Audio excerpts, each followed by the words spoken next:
Bismillahirrahmanirrahim. Assalamualaikum warahmatullahi wabarakatuh.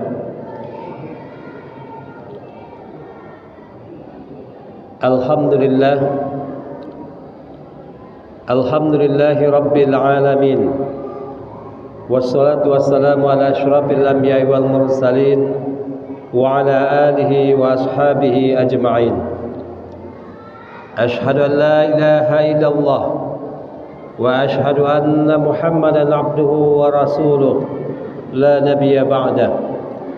Allahumma salli ala Muhammad wa ala alihi wa ashabihi ajma'in, amma ba'd.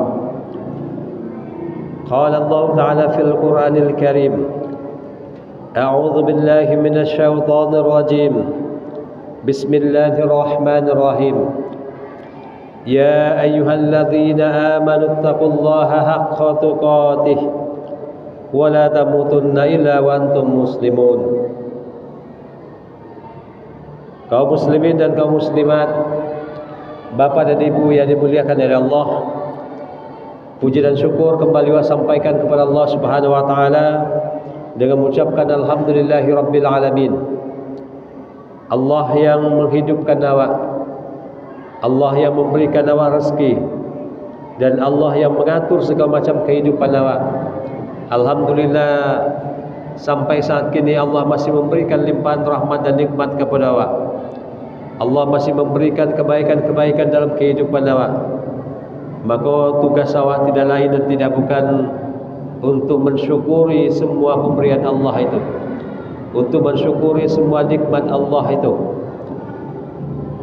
Mudah-mudahan dengan selalu bersyukur kepada Allah, Allah redha terhadap awak, Allah redha terhadap nikmat-nikmat yang telah diberikannya kepada awak.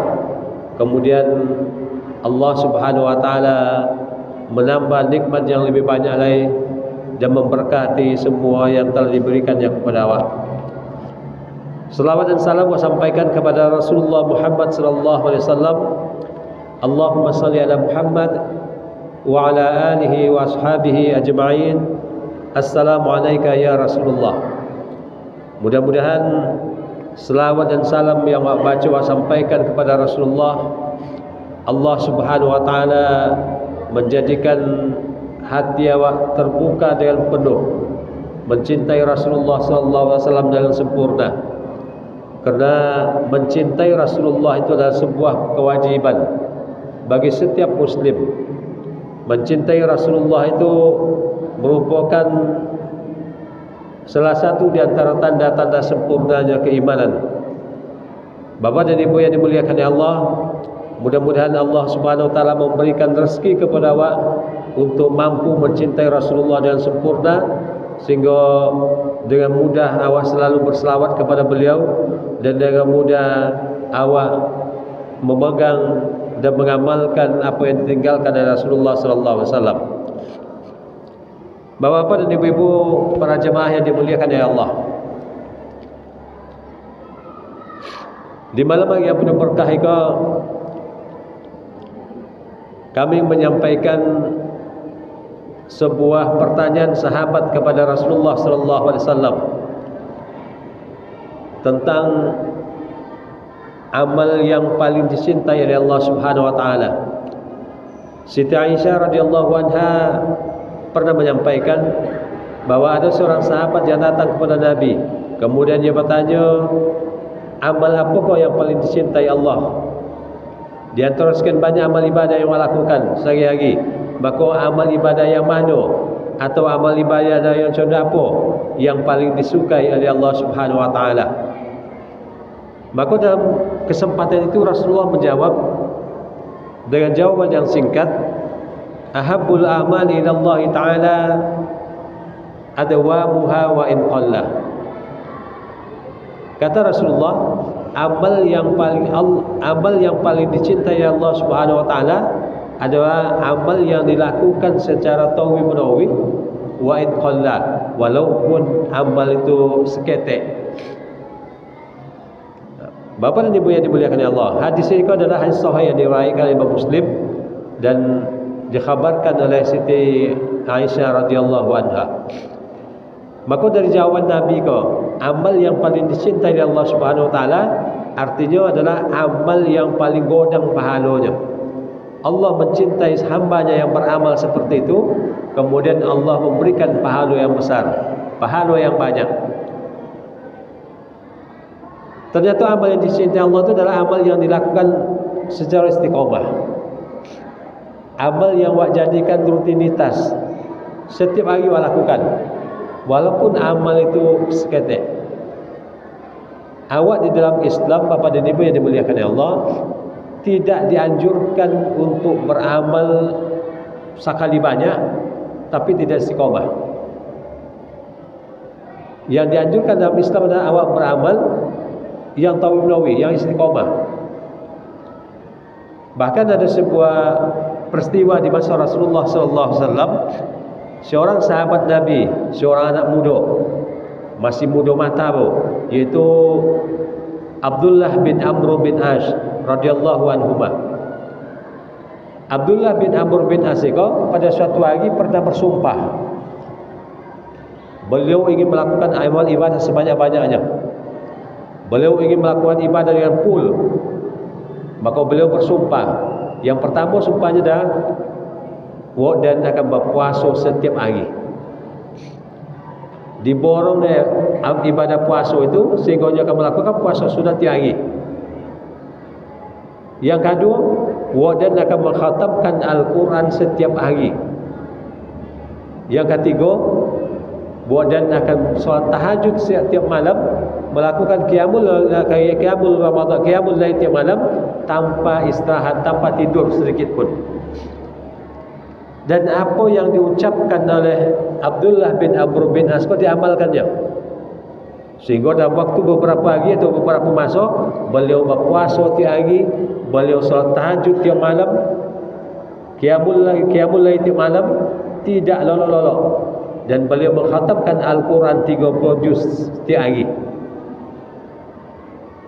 Sehingga apa dilakukan oleh Abdullah bin Amr bin As menyebar di kota Madinah. Viral pada waktu itu. Di mana-mana orang cerita Abdullah bin Amr bin As luar biasa solehnya. Bersungguh-sungguh beliau beramal. Banyak beliau baca Quran, banyak beliau puasa. Maka menyebar berita itu di kota Madinah. Akhirnya sampai kepada Rasulullah. Ketika Rasulullah mengetahui Abdullah bin Amr bin As melakukan seperti itu, lalu diimbau oleh Nabi, suruh dan Nabi menghadap kepadanya. Ketika Abdullah bin Amr menghadap kepada Rasulullah, maka Rasulullah bertanya, "Wahai Abdullah, betulkah engkau berpuasa tiap hari?" Betul katanya. Betulkah engkau melakukan qiyamul lail tiap malam tanpa istirahat? Betul katanya. Betulkah engkau mengkhatamkan Al-Quran setiap hari? Betul kata Abdullah bin Amr bin As. Mendengar itu, apa kata Rasulullah? Hentikan, jangan dilanjutkan. Terkejut Abdullah, kenapa Rasulullah melarang melanjutkan? Kata Rasulullah, engkau tidak akan bisa melakukan itu sepanjang kehidupan engkau. Pada suatu saat nanti engkau sakit, engkau tidak bisa puasa, engkau tidak bisa qiyamul lail 10 malam, engkau tidak bisa mengkhatamkan Al-Quran tiap hari, sementara engkau telah bersumpah ingin melakukan itu. Ada masanya engkau nanti sakit, ada masanya engkau nanti tua, ada masanya engkau nanti lemah, ada masanya engkau nanti sibuk, sehingga tidak bisa melakukan itu. Maka kata Rasulullah, jika berlobby-lobby dalam beramal tidak dibenarkan, maka hentikan itu. Lalu Rasulullah mengatakan, berpuasalah kau 3 hari dalam sebulan. 3 hari dalam sebulan, bukan sepanjang hari. Khatamkan Al-Quran itu 1 kali dalam 1 sebulan. Berarti 1 juz sehari, bukan 30 juz. Dan tidurlah engkau di malam hari, kemudian bangunlah engkau bertahajud, kemudian tidurlah engkau. Para jemaah yang dimuliakan oleh Allah, apa yang bisa awak pahami nasihat Rasulullah kepada Abdullah bin Amr bin As? Yang bisa awak pahami diantaranya adalah beramal itu tidak boleh berlebih-lebihan ternyata. Kenapa tidak boleh berlebihan seperti itu? Awak tidak akan mampu untuk istiqamah. Apakah kamu mampu awak puasa tiap hari selama kehidupan awak? Mampu awak membaca Al-Quran khatam tiap hari selama kehidupan awak? Awak tidak akan mampu. Maka Nabi menyampaikan, ahabbul a'mali lillahi ta'ala adwamuha wa in qalla. Amal yang paling dicintai oleh Allah Subhanahu wa taala adalah amal yang dilakukan secara rutinitas, istiqamah, setiap hari melakukannya, wa in qalla, walaupun sedikit. Nah, kalau seketik bisa awak lakukan, mungkin bisa awak istiqamah. Orang yang membaca Al-Quran, tiap malam yang baca Al-Quran, tak pun lain tak dah. Tiap sudah maghrib baca Quran, tiap sudah subuh baca Quran. Tapi dia yang dibacanya sehalaman, 2 halaman. Tapi istiqamahnya melakukannya, maka amal itu lebih dicintai oleh Allah Subhanahu wa taala daripada orang lain yang membaca Al-Quran sekali baca itu 1 juz. Baca malam kau selesai 1 juz. Tapi malam besok tidak lah. Malam berikutnya tidak lah. Sampai beberapa malam tak. Kemudian diulang lagi ya. Selesai setengah juz. Itu tonanglah. Bukan yang seperti kau yang diinginkan oleh agama. Bukan seperti kau yang diinginkan oleh Rasulullah. Tapi yang diinginkan Rasulullah istiqamah. Jadi Bapak dan Ibu yang dimuliakan Allah, orang tua-tua awak mengatakan beribadah tu tak angin-angin si ayam dah. Beribadah tu tak contoh ayam bertindak bertolong dah. Hari kau bertolong sagin tak, hari kau bertolong sagin tak. Hari kau beribadah sagin tak. Hari kau solat berjemaah sagin tak. Maghrib solat berjemaah, Isya solat berjemaah, subuh tak, zuhur tak. Bukan begitu yang diinginkan oleh agama. Yang diinginkan oleh agama adalah berkelanjutan. Walaupun sedikit. Nah, Bapak dan Ibu yang dimuliakan Allah, apa hikmahnya atau apa bedanya ketika melakukan ibadah itu secara rutin? Nah, para ulama menyebutkan, Bapak dan Ibu yang dimuliakan Allah, hikmah atau faedah awak melakukan ibadah dengan istiqamah. Walaupun ibadah itu seketik, awak bersedekah subuh, tiap subuh awak bersedekah, atau tiap hari awak bersedekah. Walaupun awak sedekah itu mungkin 2,000 sehari, 2,000 sehari, 2,000 sehari. Lebih baik sedekah 2,000 sehari tapi tiap hari daripada bersedekah sekali sedekah 50,000. Tapi sekian hari kemudian dia aja. Kemudian bersedekah pula 1,000, sekian pekan kemudian dia aja. Lebih bagus 2,000 tapi istiqamah. Rasulullah mengajarkan awak beribadah istiqamah. Contoh, Rasulullah menganjurkan awak untuk berdoa, berzikir pagi dan berzikir pada sore. Di antara zikir yang awak baca pagi, di antara zikir yang awak baca sore, di antara berselawat. Yang dicontohkan Rasulullah berselawat 10 kali pagi, 10 kali sore. Lakukan tiap hari seumur hidup awak. Betapa sedikit ya 10, tapi 10 kau bukan berarti mesti 10. Sakurang-kurangnya 10. Betapa sedikitnya, betapa ringannya mengucapkan salawat Allahumma salli ala Muhammad 10 kali di waktu pagi. Tapi yang diinginkan Rasulullah biarlah seketik, tapi tiap hari awak baca. Tiap tiba pagi awak berselawat, tiap tiba sore awak berselawat sampai kematian awak datang. Daripada awak berselawat tiba di subuh Jumat awak berselawat 100 kali. Tapi tiba di subuh Sabtu, tiba subuh Ahad dan segala macamnya, awak dah berselawat. Yang diinginkan tu setiap hari walaupun seketik.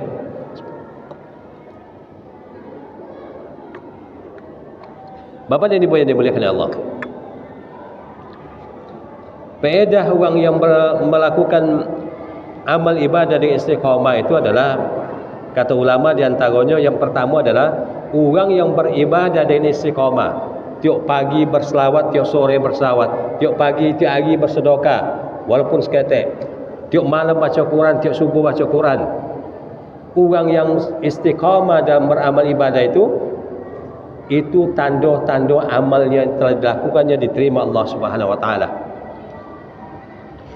Itu faedahnya. Kata seorang ulama yang bernama Ibnu Rajab Al-Hambali. Orang yang mampu istiqamah di dalam beribadah itu pertanda sebagai isyarat bahwa ibadah yang telah dilakukannya itu diterima Allah Subhanahu wa taala, makbul. Beliau mengatakan man thawabal hasanah al hasanah ba'daha. Buah daripada suatu kebaikan, buah daripada suatu amal soleh, ia melahirkan amal soleh sesudahnya. Awak membaca Al-Quran, membaca selawat di pagi hari, kemudian di sore hari semangat untuk melakukannya. Pagi hari semangat untuk melakukannya, sore hari semangat melakukannya. Ketika seperti itu merupakan sebuah pertanda ibadah yang telah awak lakukan diterima Allah Subhanahu wa taala. Tapi ketika pagi pada suatu pagi awak bersemangat berselawat, tetapi ketika tiba pagi esok awak malas melakukan sebuah ibadah, pertanda ibadah sebelumnya Allah tidak terima. Itu kata Ibnu Rajab Al-Hambali. Bapa dan ibu yang dimuliakan Allah, maka awak istiqamahkan ibadah-ibadah awak yang lakukan, mudah-mudahan ikut sebuah pertanda ibadah sebelumnya Allah terima. Sama dengan puasa Ramadan, bapa dan ibu yang dimuliakan Allah. Awak puasa Ramadan, awak mesti ibadah awak di bulan Ramadan mesti awak berpuasa dan awak minta ampun kepada Allah Subhanahu wa taala. Kodo awak di malam pertama bersemangat, malam kedua semangat, malam ketiga semangat, tapi tiba di malam belasan semangat awak kurang. Awak mulai sibuk dengan hal-hal yang tidak ada kaitan dengan persoalan ibadah. Awak khawatir kalau itu merupakan pertanda ibadah awak di awal-awal Ramadan itu adalah ibadah-ibadah yang tidak diperhatikan oleh Allah Subhanahu wa taala.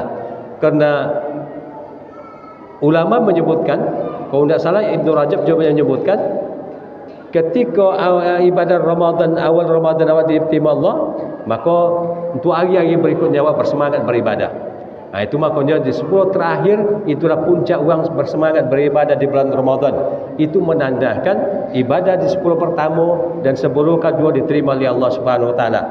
Karena kaedah yang disampaikan oleh Ibnu Rajab tadi, min thawabil hasanah al hasanah ba'daha. Buah daripada kebaikan itu, hasil daripada kebaikan itu melahirkan kebaikan sesudahnya. Itu yang pertama, Bapak dan Ibu yang dimuliakan Allah. Orang yang melaksanakan ibadah dengan istiqamah itu sebuah pertanda keberuntungan, ibadahnya sebelumnya diterima oleh Allah Subhanahu wa taala. Yang kedua, faedah melakukan amal ibadah dan istiqamah terisinya waktu-waktu awak dalam kehidupan kau dengan ibadah kepada Allah Subhanahu wa taala. Kalau istiqamah awak mengucapkan selawat, melakukan zikir pagi di waktu pagi, zikir sore di waktu sore, istiqamah awak melakukan sedekah tiap hari dan segala macamnya, maka hari-hari awak selama kehidupan awak di waktu pagi terisi dengan ibadah kepada Allah Subhanahu wa taala, tidak waktu yang sia-sia. Setiap pagi awak beribadah, berzikir kepada Allah, zikir pagi awak. Maka berarti waktu pagi awak terisi dengan ibadah. Setiap waktu pagi terisi dengan ketaatan kepada Allah Subhanahu wa taala. Tidak ada waktu yang sia-sia. Tidak ada waktu yang percuma. Seluruh waktu itu bermanfaat dan berkah dalam kehidupan awak dan bermanfaat untuk di akhirat nanti. Bapak dan Ibu yang dimuliakan Allah, itu orang yang istiqamah dalam melakukan ibadah dan ketaatan kepada Allah Subhanahu wa taala. Tapi kalau seandainya tidak istiqamah, contoh cerita awak tadi, di pagi konyo membaca zikir pagi, sempurna aja baca zikir pagi, tapi pagi esok dia tidak membaca zikir pagi, maka berarti pada waktu paginya tidak terisi dengan ibadah dan ketaatan kepada Allah Subhanahu wa taala. Sementara waktu itu merupakan amanah Allah kepada awak, waktu itu merupakan nikmat Allah kepada awak yang nanti di yaumil mahsyar diminta pertanggungjawabannya. Pagi engkau, waktu pagi engkau, kemana engkau pergunakan? Tapi kalau istiqamah melakukan zikir pagi, maka tidak berat hisapnya. Awak akan menjawab waktu pagi, awak akan zikir pagi, maka tidak akan ada pertanyaan selanjutnya, tidak akan ada pertanggungjawaban selanjutnya. Tapi ketika awak tidak mampu mempergunakan waktu pagi itu, atau waktu-waktu awak tidak berisi dengan ketaatan kepada Allah Subhanahu Wa Taala, disitulah muncul pertanyaan-pertanyaan berikutnya yang tentu saja awak sulit untuk menjawabnya dan sulit untuk mempertanggungjawabkannya. Bapak dan Ibu yang dimuliakan Allah, itu faedah beramal dengan istiqamah. Kemudian yang ketiga, faedah beramal dengan istiqamah itu adalah pahalanya, awet pahalanya. Apa maksud awet pahalanya? Setiap pagi, setiap malam, misalnya setiap maghrib baca Quran, setiap subuh baca Quran, terus baca Quran, maka setiap baca Quran setiap malam itu ada pahala. Setiap pagi awak zikir pagi, setiap sore awak zikir sore, maka setiap sore, setiap pagi itu mendapat pahala zikir. Setiap sore macam itu pula, setiap hari. Lalu andaikan timbul ada pada suatu waktu tidak bisa awak lakukan zikir pagi itu, tidak bisa baca Al-Quran di waktu malam itu, atau awak mengistiqomahkan untuk hadir di masjid tiap solat berjemaah, lalu pada suatu waktu tidak bisa hadir solat berjemaah di masjid kerana ada halangan, maka awak tetap mendapatkan pahala solat berjemaah walaupun pada waktu itu awak solat di rumah, awak solat tempat lain, awak tidak solat berjemaah kerana ada halangan. Begitu juga baca Quran, berzikir pagi dan sore yang awak rutinkan, yang awak istiqamah melakukannya. Pada suatu hari tidak sempat awak melakukan zikir pagi dan zikir sore itu, lalu apakah kosong pahalanya? Bukan, pahalanya awet. Allah tetap memberikan pahala kepada awak. Seperti hadis Rasulullah sallallahu alaihi wasallam, kata Nabi, izal maridul abdu au safara, apabila seorang hamba itu sakit atau dalam perjalanan, kutiba lahu mithla ma kana yaf'alu, maka dituliskanlah baginya pahala amal ibadah yang biasanya lakukan muqiman au sahihan, ketikanya berada di kampungnya dan ketikanya sehat. Asal sehat awak, asal berada di kampung awak, tak sibuk ada, tiap malam baca Quran, tiap pagi zikir pagi, tiap sore zikir sore, tiap waktu hadir di masjid solat berjemaah. Pada suatu waktu awak sakit, tak bisa ngaji dah, tak bisa zikir dah, tak bisa solat berjemaah dah, Allah tetap memberikan pahala dengan sempurna kepada awak. Yang lebih mudah contohnya, maaf ibu-ibu yang dimuliakan Allah, bagi kaum ibu misalnya, hadir tarawih solat berjemaah, tiap malam baca Al-Quran, zikir dan segala macamnya. Maaf, datang bulannya misalnya, sehingga beberapa hari jangan hadir di masjid, solat sendiri pun tidak lakukannya, kerana tidak boleh solat. Membaca Al-Quran, tidak baca Al-Qurannya dah dalam beberapa hari, zikir tak zikirnya dah dalam beberapa hari. Tapi Allah Subhanahu Wa Taala tetap memberikan pahala solat berjemaah kepadanya, padahal dia tidak melakukan solat. Bahkan sampai ulama mengatakan, bapak dan ibu yang dimuliakan Allah, mati seseorang itu dia meninggal, tapi tiba waktu pagi Allah berikan kepadanya pahala zikir pagi, tiba waktu sore dia berikan pahala zikir sore, tiba waktu malam Allah berikan pahala baca Al-Quran malam, padahal dia meninggal. Kenapa Allah berikan? Kerana ketika hidupnya itu tahu dilakukannya dengan istiqamah. Nah, itulah diantara faedah ketika awak melakukan amal itu istiqamah. Kaum muslimin dan kaum muslimat yang dimuliakan Allah, faedah yang selanjutnya, orang yang melakukan amal istiqamah adalah insya-Allah orang yang melakukan amal dan istiqamah ini akan mati dalam keadaan husnul khatimah. Mati dalam keadaan husnul khatimah. Orang yang mati dalam keadaan husnul khatimah itu di antara tanda-tandanya adalah sebelum meninggal tu ia melakukan amal-amal soleh. Dia lagi meninggal tu ia melakukan amal soleh. Kalau setiap waktunya solat berjamaah, setiap paginya berzikir pagi, membaca Al-Quran, setiap sore zikir sore, membaca Al-Quran, setiap malamnya baca Al-Quran, setiap paginya beristighfar minimal 100, setiap harinya bersedekah berimpak. Andaikan pada suatu hari meninggalnya, misalnya meninggal jam seboleh siang bang tu,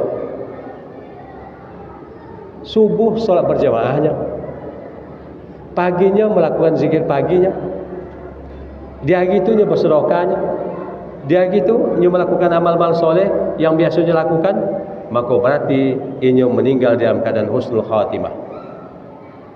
Besar kemungkinan orang yang merutinkan beristiqamah dan beramal itu, ia akan meninggal istiqamah. Bila pula meninggalnya sore, ia telah melakukan zikir pagi, bahkan mungkin telah melakukan zikir sore, ia telah berimpak di hari itu, ia telah melakukan amal soleh di hari itu. Meninggalnya malam, seperti itu je.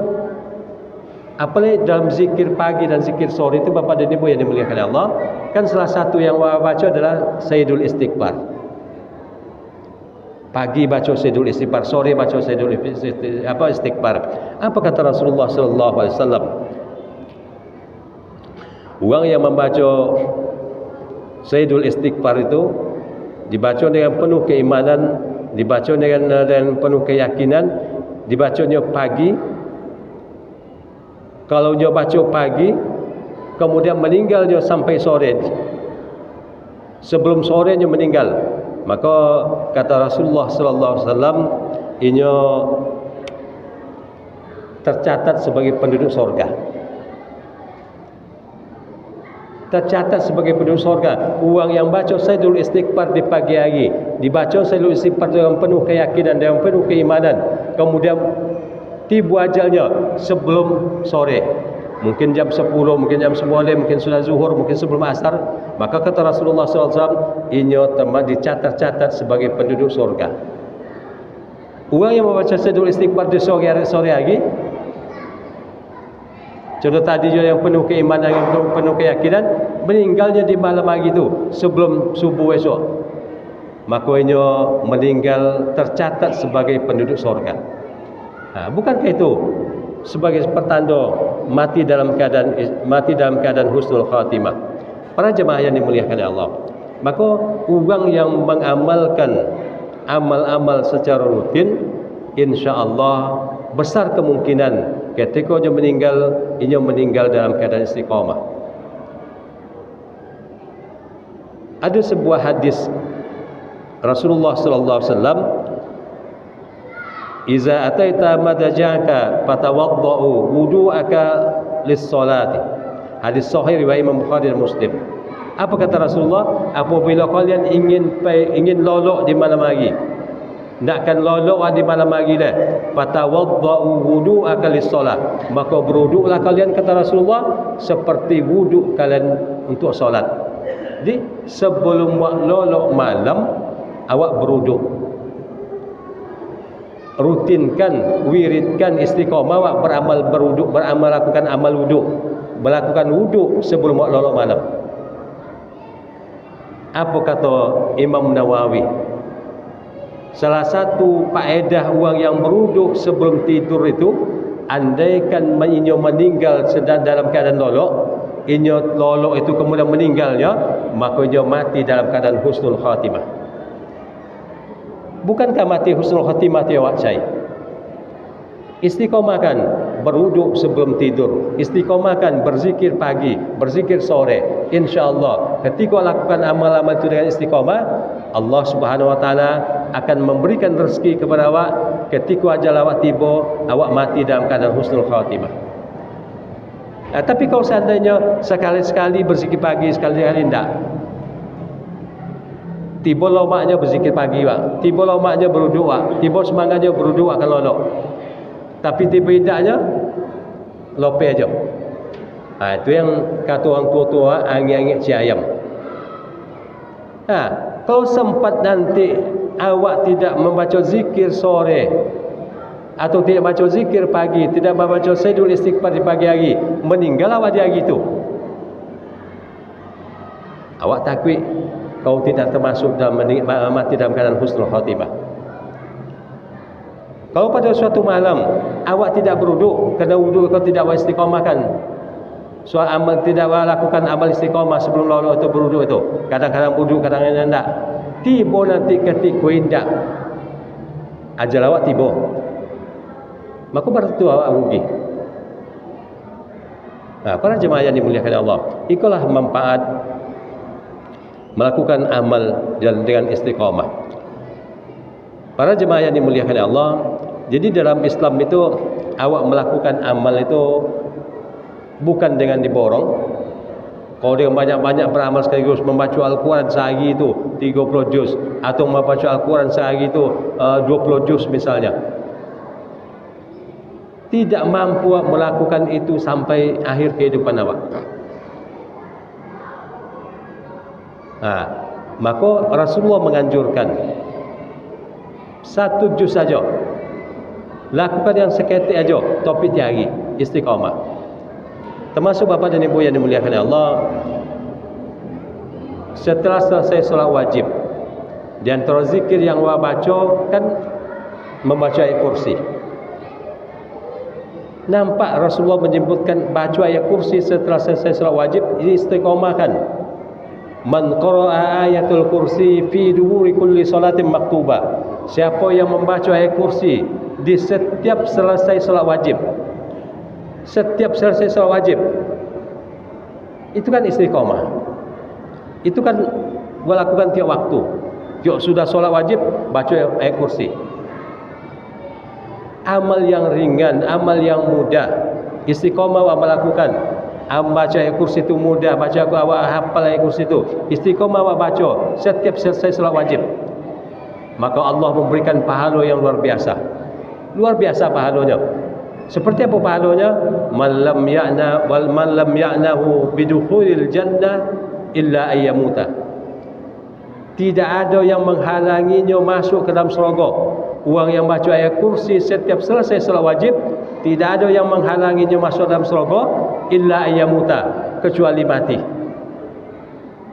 Bagi bapa dan ibu yang mengistiqamah dan membaca ayat kursi setiap selesai salat wajib, dia ulul matinya bapa dan ibu tidak masuk surga, tapi kalau mati langsung masuk surga. Jadi istiqamah di dalam membaca ayat kursi setiap selesai salat wajib. Orang yang istiqamah membacanya, dibacanya setiap selesai salat wajib, maka kata Rasulullah tadi, lam yamdahu bidukhil jannah illa ayyamuta. Tidak ada yang menghalanginya masuk ke dalam surga kecuali kematian. Kalau mati langsung masuk ke dalam surga. Imam Ibnu Hajar menjelaskan hadis itu, maknanya katanya, orang yang merutinkan membaca kursi setiap selesai salat wajib, maka ketikanya meninggal masuk ke dalam kubur, kuburnya dijadikan Allah sebagai taman-taman surga. Bapak dan Ibu yang dimuliakan Allah, itu mungkin yang bisa saya sampaikan yang berkaitan dengan amal yang istiqomah. Kemudian terakhir Bapak dan Ibu yang dimuliakan Allah, ada sebuah sejarah di dalam Islam yang ingin sampaikan di akhir waktu, yaitu tentang Sultan Muhammad Al-Fatih, pahlawan besar Islam, pahlawan Islam yang menaklukkan Konstantinopel. Konstantinopel ditaklukkan oleh Muhammad Al-Fatih tahun 1453 Masehi. Kemudian ada hadis Rasulullah sallallahu alaihi wasallam, hadis yang diriwayatkan Imam Ahmad. Kata Rasulullah, nanti pada satu saat Konstantinopel itu berada dalam kekuasaan Islam, ditaklukkan oleh kaum muslimin. Panglima yang menaklukkannya, panglima yang memimpin penaklukan Konstantinopel itu adalah panglima terbaik. Dan pasukan yang dipimpin oleh panglima itu adalah pasukan yang terbaik. Jadi orang yang ikut menaklukkan Konstantinopel ada orang-orang yang terbaik, tentara Islam yang terbaik, dan panglimanya adalah panglima yang terbaik. Pengakuan Rasul, kata Rasulullah sallallahu alaihi wasallam. Maka panglima adalah Muhammad Al-Fatih. Bapak dan Ibu yang dimuliakan Allah, ketika Konstantinopel sudah ditaklukkan oleh Islam dan dikuasai oleh Islam, maka dicarilah, disepakatilah untuk memilih pemimpin untuk Konstantinopel, memilih gubernur Konstantinopel pada waktu itu. Maka Muhammad Al-Fatih mengumpulkan seluruh pasukannya. Dalam sejarah dikatakan sekitar 250.000 yang berkumpul di lapangan pada waktu itu. disepakati hari ko memilih pemimpin, memilih gubernur untuk Konstantinopel. Cara memilih iko dan uang siapa yang akan dipilih iko yang luar biasa bapa dan ibu. Muhammad Al-Fatih sebagai panglima perang togak di atas pentas. Kemudian dia mengatakan, awak akan memilih gubernur Konstantinopel. Maka beliau mengajukan beberapa pertanyaan. Dimintanya seluruh yang hadir di lapangan itu togak. Togak sodok, termasuk Muhammad Al-Fatih. Kemudian Muhammad Al-Fatih menanyakan, di antara kita yang sebanyak di lapangan ni kau, siapa yang pernah meninggalkan solat wajib semenjak ini balik sampai hari kau? Yang pernah meninggalkan solat wajib agak sekali, silakan duduk. Maka ada yang mengaso pernah meninggalkan solat wajib semenjaknya balik sampai waktu kini kau, makanya duduk. Tapi masih banyak yang togak. Yang kedua, Muhammad Al-Fatih bertanya, semenjak balik sampai hari kini kau, siapa yang pernah meninggalkan solat berjamaah 5 waktu? Siapa yang pernah meninggalkan, silakan duduk. Kerana itu orang itu dari orang-orang terbaik kata Rasulullah, maka sebahagian ada yang duduk kerana dia merasa pernah meninggalkan, tapi masih banyak yang togak. Pertanyaan berikutnya, siapa yang pernah meninggalkan solat sunat rawatib semenjak jauh balik sampai hari kini kau? Yang pernah meninggalkan silakan duduk. Maka banyak pula yang duduk. Lebih banyak yang duduk. Kerana mereka pernah meninggalkan solat sunat rawatib.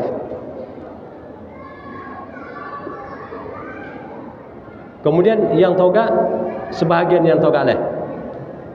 Maka pertanyaan Muhammad Al-Fatih berikutnya, siapa yang pernah meninggalkan solat tahajud mulai semenjaknya balik sampai hari kau, yang pernah merasa meninggalkan walaupun sekali, silakan duduk. Para jemaah yang dimuliakan Allah, seluruh yang ada di lapangan itu duduk. Pertama mereka pernah meninggalkan solat tahajud semenjaknya balik sampai waktu itu. Yang togak seorangnya. Siapa yang togak seorang itu? Muhammad Al-Fatih. Maka resmilah diangkat Muhammad Al-Fatih sebagai gubernur Konstantinopel pada waktu itu. Dari kisah itu apa yang bisa awak pahami? Begitu mudahnya memilih pemimpin. Dan pemimpin yang dipilih, pemimpin yang terbaik. Ukuran terbaik itu agamanya. Tak pernah meninggalkan solat, tak pernah meninggalkan solat sunat, tak pernah meninggalkan solat berjemaah, bahkan tidak pernah meninggalkan solat tahajud. Ternyata yang memenuhi syarat itu hanya Muhammad Al-Fatih, sehingga beliaulah yang memimpin pada waktu itu. Bapa dan ibu yang dimuliakan Allah, mudah memilih pemimpin itu syaratnya joleh, faham je agama, orang beragama, orang yang solat segala macamnya, bukan orang yang tahu tu dia tentang agama tu seperti apa, bukan seperti itu. Entah solatnya tidak, Islamnya Islam KTP je, bukan seperti itu. Tapi jelas sebenarnya iaitu istiqamah di dalam melaksanakan ketaatan kepada Allah Subhanahu Wa Taala. Kemudian nampak dia awak tidak sepersen pun keluar dana pada waktu itu. Tentu baliho waktu itu boleh nak ada oleh. Dan kalau ada pun baliho pada waktu itu, mereka tidak perlu baliho. Tidak menghambur-hamburkan uang dalam memilih pemimpin, tidak menghabiskan dana dalam memilih pemimpin, tidak mengumpulkan uang tadi mana-mana dalam memilih pemimpin, dan tidak menimbulkan kebangkrutan setelah itu, setelah terpilih pemimpin. Tapi terpilih pemimpin waktu itu dalam waktu sebentar saja, terpilih gubernur Konstantinopel waktu itu yang dipilih adalah Muhammad Al-Fatih, dan ternyata orang yang terbaik. Rasulullah sudah mengatakan dalam hadis tadi, hadis riwayat Imam Ahmad, bahwa panglima perang yang menaklukkan Konstantinopel itu panglima perang yang terbaik, dan pasukannya adalah pasukan yang terbaik. Bapa dan ibu yang dimuliakan Allah, mudah-mudahan ada manfaatnya. Mohon maaf. Assalamualaikum warahmatullahi wabarakatuh.